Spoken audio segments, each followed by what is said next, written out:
السلام علیکم ورحمۃ اللہ وبرکاتہ. امید لرم چې منور او روغ جوړ او خوشاله به الله مو خوشاله لرم. دا سیټ باندې کوم ویډیو تاسو ته ښکاري دې خبرې سره یو څو خبرې تاسو ته وړاندې عرض کوم.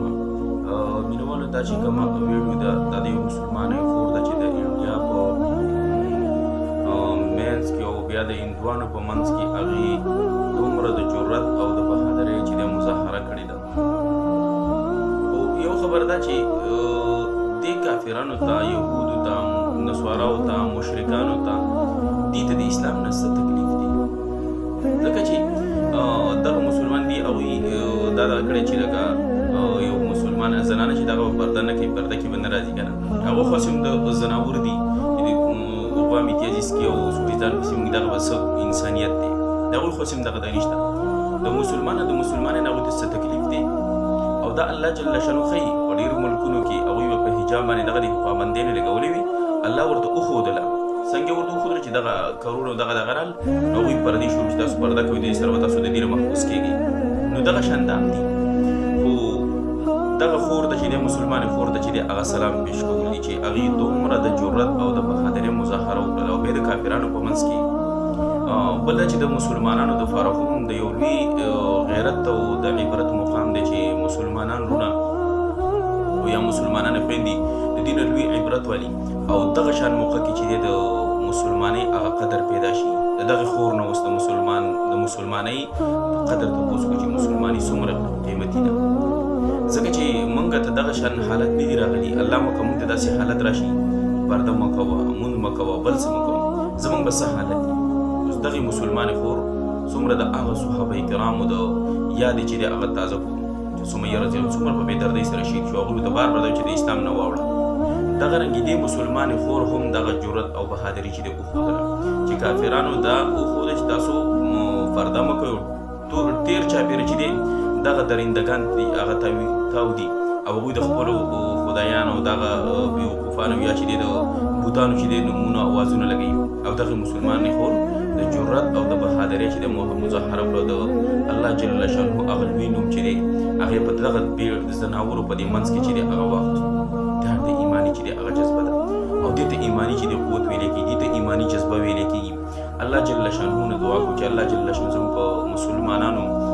رونو او خویندو کې دغه رنګې چې دی هغه جذبې پیدا شي او مسلمانانو رونو ته چې دی او خاص خویندو رونو ته خاص کر دا یو پیغام دی چې دغه دینندګانو موږ چې دی د هغوی فلمونو څومره چې دی هغه په دغه سره ګورو.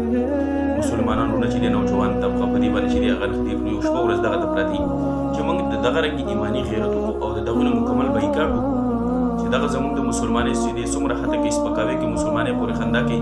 مسلمانانو ته تکلیف ورکوي او موږ د هغوی فلمونه ګورو، هغوی ته چې دی منافع ورکوو. دغه پسې موږ د مسلمانانو چې دی منافع ولې نه کړو، د مسلمانانو چې دی څیزونه ولې نه ګورو یا یو اسلامي بیان ولې نه ګورو چې هغه موږ ته د دنیا او د آخرت پیدا راکړي، چې موږ د هغوی دغه فلمونه او دغه بېهوده شیزونه ګورو. او دویم دا چې زما مسلمانانو خویندې دي هم د دې نه عبرت واخلي چې زما مسلمانې خویندې په اسلامي ملکونو کې چې هغوی باندې پردې څه ممانعت نه وي، بلکې هغې ته حکم تاسو پرده کوئ او هغوی پرده نه کوي، بې حجابه ګرځي. او دغه مسلمانې خور چې دی د کافرانو چې هغوی ورته وایي پرده به نه کړي او د وایي زه به پرده کوم، زه مسلمان یم، نو د هغوی په منځ کې هغې چې دی هغه پرده کړې ده. او زما مسلمانانې خویندې چې دي هغه یې په داسې عام ملک هغوی ته چې دی ماحول نشته، هغوی ته ماحول دا بره چې تاسو پرده وکړئ او بیا هم چې دی بې پردګي شیطان په لاره باندې وي. نو زما مسلمانانو رونو ته هم په دې کې ډېر لوی پیغام پروت دی. یوې تاسو چې دی وګورئ دغه چې دی لوی پیغام د مسلمانانو رونو دپاره او خاص کر د مسلمانانو خویندو دپاره او د ټول د امت مسلمه دپاره پکې یو د امت مسلمه د هغه ایماني حرارت یو نوې جذبه دی پیدا کړه دغه چې ګوره دغه رنګې حالت رایي چې مسلمانانو کې داسې غیرت را پیدا شو د کافر مجال نشته چې هغه په مسلمان ته چې دی بره وګوري. خو نن مسلمان خپل ځان پرېښی دی که دغه مسلمانې خور لږه جذبه